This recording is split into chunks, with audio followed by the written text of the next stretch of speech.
Sometimes the problem isn't the problem, it's what you're going to do about the problem, right? Or what you can or can't do about the problem.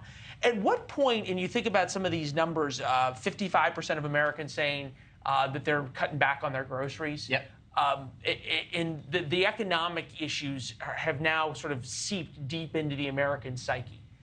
At what point does this just become baked in before November?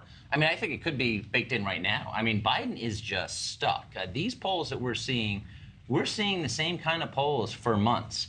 And to your point, Leland, you know, the president keeps saying the economy is strong, shows no empathy, even though we've gone through a very difficult time.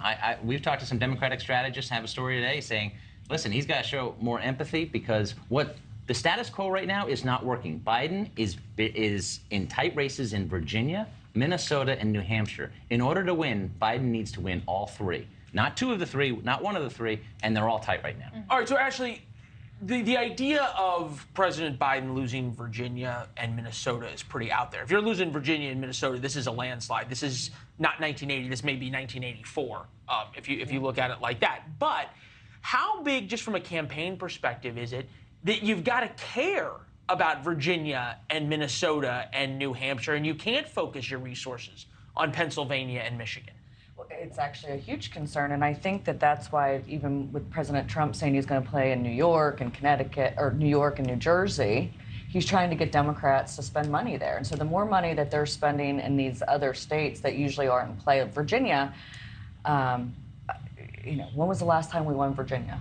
I think we won it the first time in 2000 with Bush. I think that was the last time we won, and it really... Well, and then Glenn Youngkin in 2021. No, I mean for presidential. But I mean, if you're playing in those states and spending money in those states, Republicans are happy. This is sort of a flashback, right, to 2016 when Hillary Clinton's team sent Barack Obama to Michigan in the last couple days of the race, and he said, if I'm going to Michigan, they got bigger problems than they know.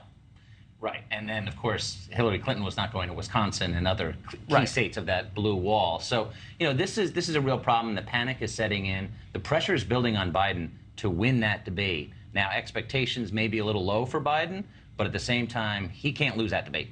Yeah. And look, he keeps putting when people say in interviews, when he does do interviews with folks, when answer questions, which isn't often, and he leaves, we haven't had a chance to, when he leaves the White House, to ask him a question these days, but he keeps putting it on the companies and saying that they're price gouging. He keeps trying to say and put the blame on anybody else that he can, at least that's what we're hearing from the White House, instead of really, like you said, expressing that empathy with voters, saying, hey, like, I'm feeling this, especially when we were saying with those younger voters, more than half are saying that they are living paycheck to paycheck. This is a real issue for people.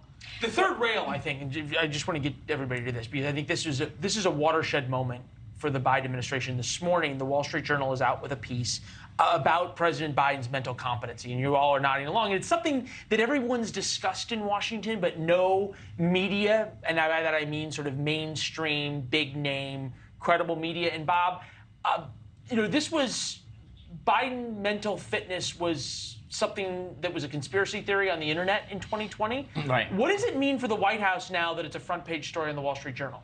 It's a problem for the White House. I think the White House has been too defensive. We think about Barack Obama. He embraced being the underdog in 2012, and a year before the election, he was. Biden is not embracing being the underdog, and everybody loves an underdog. And again, strategy-wise, this is just not working. And I do think it is a watershed moment. And listen, I've gone back and watched the 2020 debates, and listen, we all age. We're not as sharp as we used to. Biden is not as sharp as he was in 2020. That's is there a way to, clear. Ashley, is there a way to message your way out of this for the White House? Well, no, I think that you kind of have to own it, as you said. Yeah. But the thing about that newspaper article last night from the Wall Street Journal, which I was shocked reading it, because the administration came out and said right away, this is Republicans trying to hurt the president. But if you look who they interviewed, it was 45 to 50 different people, Democrats and Republicans. And so Democrats are starting to say it just as much as Republicans are. I think Democrats are saying it more, actually. In terms of my conversations, it's Democrats are the ones who are actually worried about it. Republicans just enjoy poking on it. Thanks for watching, everybody. Go to joinnn.com to find NewsNation on your television provider. Also, don't forget to click that red subscribe button below to get more of NewsNation's fact-driven, unbiased coverage.